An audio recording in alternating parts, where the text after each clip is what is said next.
जय हिंद दोस्तों, त्यागी trading tips में आपका स्वागत है। दोस्तों, इस वीडियो के अंदर बात होने वाली है कि अगर एफआईज माल बेच रहे हैं तो खरीद कौन रहा है, या फिर आने वाले टाइम में डीआईज माल बेचेंगे तो कौन खरीदेगा। क्या एफआईज सिर्फ माल बेच ही रहे हैं, 1 रुपए का भी सामान नहीं खरीद रहे हैं? क्या 1 रुपए का भी कोई शेयर नहीं खरीद रहे हैं? तो ये क्वेश्चन हर किसी के माइंड में इस समय आ रहा है कि मार्केट के अंदर तो बड़ी गिरावट देखने को मिल रही है। क्या वो सिर्फ एफआईज की वजह से ही देखने को मिल रही है? त्यागी ट्रेडिंग आप गिरावट पर बहुत ज़्यादा फोकस कर रहे हैं। देखिए, गिरावट पर इसलिए फोकस किया जा रहा है क्योंकि जब बड़ी गिरावट होती है तो दो चीज़ें होती हैं। एक होता है डर, एक होती है अपॉर्चुनिटी। जब भी कभी आज तक बड़ी बड़ी गिरावटें हुई हैं, जैसे कि ये वाली गिरावटें हो रही हैं, जो गिरावट हो रही है,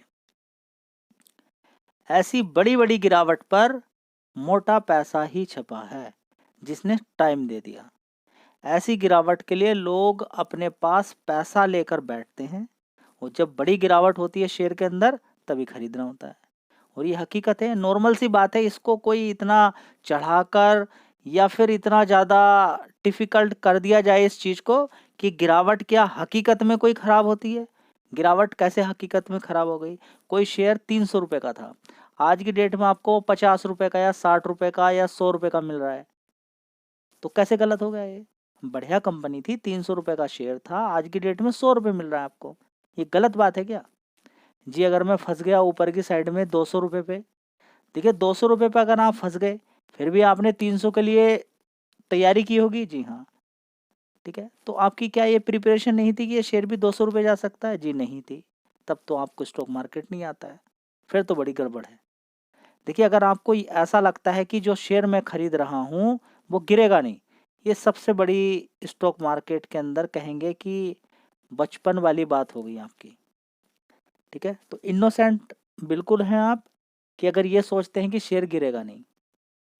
ठीक है, दूसरी बात, इस समय क्या यहाँ पर लोगों के दिमाग में है कि एफ आई डी आई कहाँ खरीद रहे होंगे, या फिर बिल्कुल खरीद ही नहीं रहे शेयर के अंदर। देखिए, आज तक कभी ऐसा हुआ ही नहीं है।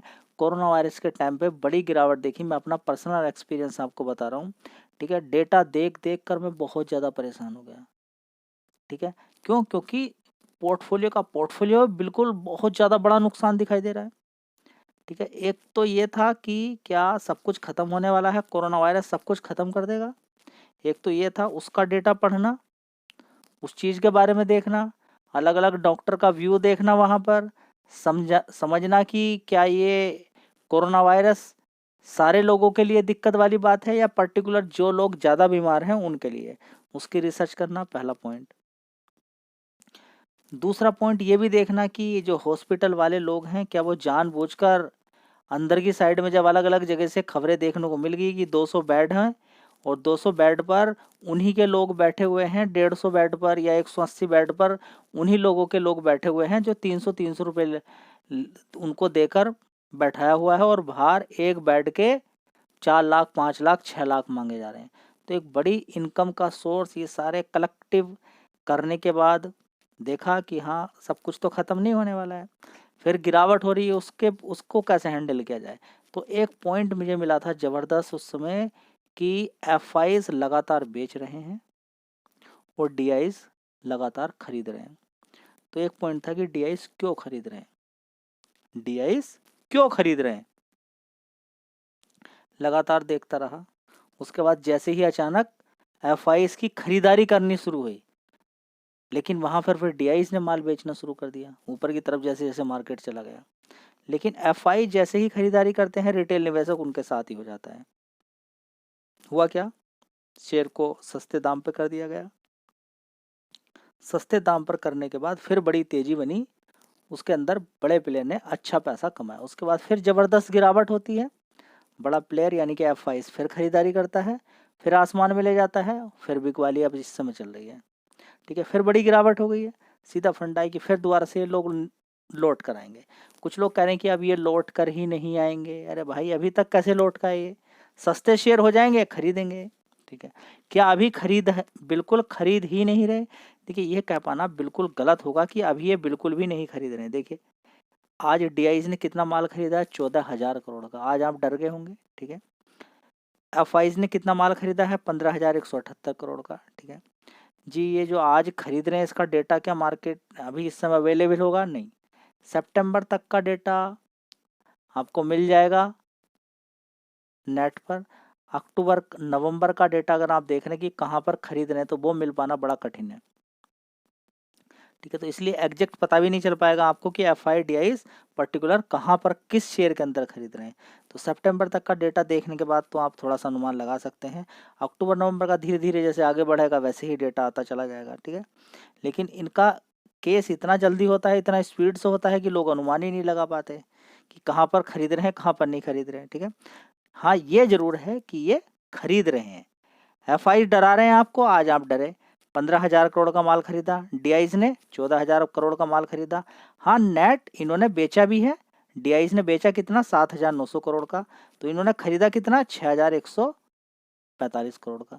जी डीआईज ने इतना माल खरीदा 6,000 करोड़ का। काश ये एफआईज यहाँ पर खरीदते तो शायद मार्केट के अंदर बड़ी तेजी बन जाती, ठीक है। सबसे पहले देखिए इन्होंने नेट खरीदा। देखिए सबसे पहले ये क्या, देखिए खरीदना बेचना तो स्टॉक मार्केट के अंदर चलता ही रहेगा। खरीदना बेचना स्टॉक मार्केट के अंदर चलता ही रहेगा। दूसरी बात, अगर इन्होंने यहाँ पर बेचा है, इन्होंने ही बेचा है, वो शेयर बेचे जहां पर इनको अच्छा फायदा हो रहा है, वही तो शेयर बेचेंगे ना। खरीदा कहाँ है? अभी आप देख रहे हैं बहुत सारे शेयर्स गिरे हुए हैं, जहां पर इनको लग रहा है कि हाँ भाई अच्छा खासा गिर गए चलिए थोड़ा थोड़ा खरीदना शुरू कर देते हैं। वो थोड़ा थोड़ा गिरता चले जाएंगे, उनको खरीदते चले जाएंगे। अभी बहुत सारे शेयर्स हैं, आप देखेंगे 100 रुपये से नीचे काफ़ी सारे शेयर्स हो गए हैं जो बढ़िया मजबूत अभी 150 रुपये के आसपास थे वो 100 रुपये के आसपास आ गए। कुछ ऊपर 200-250 रुपये के आसपास थे वो 150 रुपये के आसपास हैं। कुछ 500-600 रुपये के आसपास थे वो 400 रुपये के आसपास हो गए। कुछ 1,000 रुपये के आसपास थे वो 700 रुपये 800 रुपये के आसपास हैं। या 1100-1200 रुपये के आसपास थे वो 700-800 रुपये के आसपास हैं। समझ आ रही है? तो ये लोग खरीदेंगे, वो खरीद के यही माल आपको महंगे दाम पर आने वाले टाइम में बेचा जाएगा। तो ये तो क्लियर होगा कि कुछ ऐसा कुछ नहीं हो रहा है कि सब कुछ खत्म हो रहा है कि ये खरीद ही नहीं रहे हैं, ठीक है। लेकिन बस वही होगा कि आप अभी इस समय ये बैठे हुए हैं कि ये तो कुछ खरीद ही नहीं रहे होंगे, ये तो सब कुछ अब बर्बादी होने वाला है, ऐसा नहीं है, ठीक है। तो जिन शेयर्स के अंदर आरबीएनएल की बात करें, देखिए आरबीएनएल के अंदर जबरदस्त इन्होंने खरीदारी करी। चलिए मैं आपको दिखाता हूँ।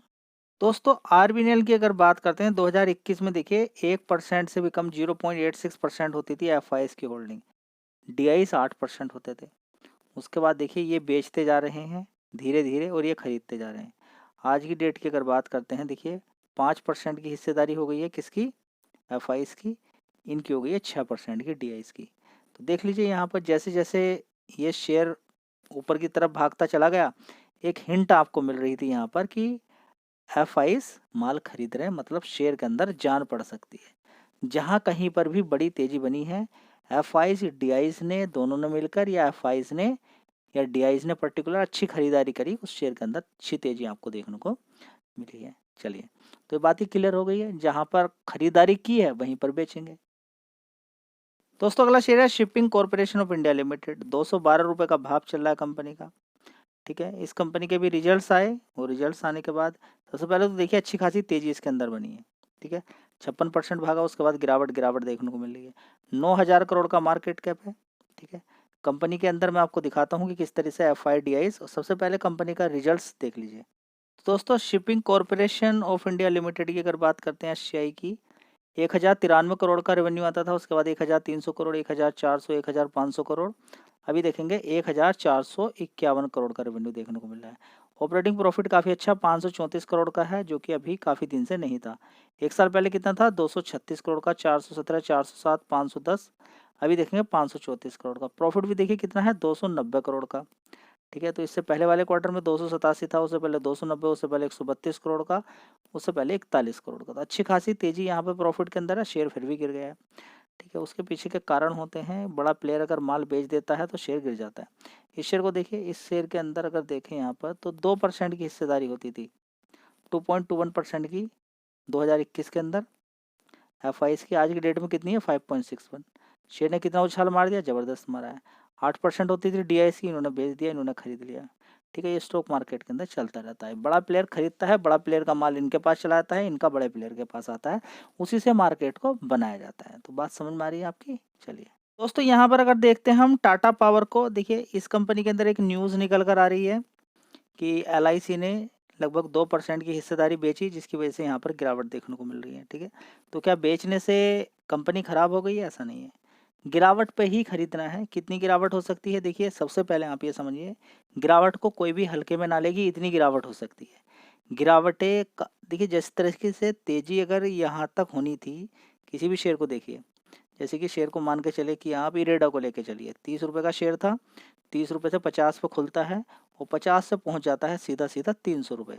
तो उसको अगर 200 पे बेचना है तो 300 पे लेके जाएगा। ठीक है, इसी तरीके से कोई भी एक शेयर लेके चले कि जो 300 रुपये से गिरता हुआ आ रहा है, ऊपर से गिरकर कितना पहुंच गया? 150 रुपये। ठीक है, तो आपके लिए एक नॉर्मल गिरावट हो गई। लेकिन इसको अगर 150 को भी अगर देखना है तो वो 150 पे ना ले जाके उसको और नीचे की साइड में 75 रुपये तक लेके जाएंगे, जबकि 75 पे ज़्यादा देर रुकेगा नहीं नीचे, शेयर 150 पे आ जाएगा सीधा। ठीक है, तो ये स्टॉक मार्केट के अंदर ये होता है कि जो बड़ी तेजी, थोड़ी ज़्यादा तेजी बनती है, वो ऊपर ज़्यादा टिकती नहीं, वो नॉर्मल में ही आकर टिकती है। इसलिए जो बड़ी गिरावट किसी शेयर के अंदर होती है वो ज़्यादा दिन नीचे टिकती नहीं है, वो ऊपर ही।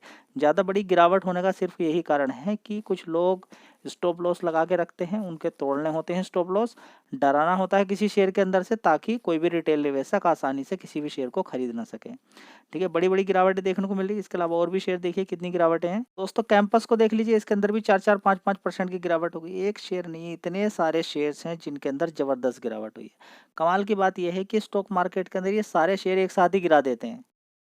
ठीक है, तो FIs की ये पावर है। साथ ही FIs अपने साथ किनको ले लेता है? रिटेल निवेशक को।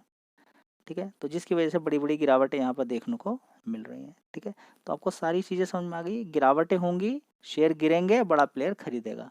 बस कोई लॉजिक नहीं है, कुछ मत समझिए। जब बड़ी गिरावट हो जाएगी, जब आप बुरी तरीके से डर जाएंगे, बड़ा प्लेयर वहीं पर खरीदेगा और फिर उन्हीं शेयर को आसमान पे ले जाके आपको बेचेगा।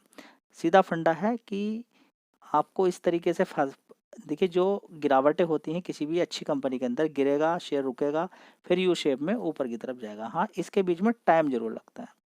ठीक है, ये जानकारी आपको होनी चाहिए कि FIDIs इस समय खरीदारी भी कर रहे हैं, लेकिन कहाँ कर रहे हैं ये किसी को मालूम नहीं। वीडियो अच्छी लगी लाइक शेयर कर दीजिएगा। जय हिंद, वंदे मातरम।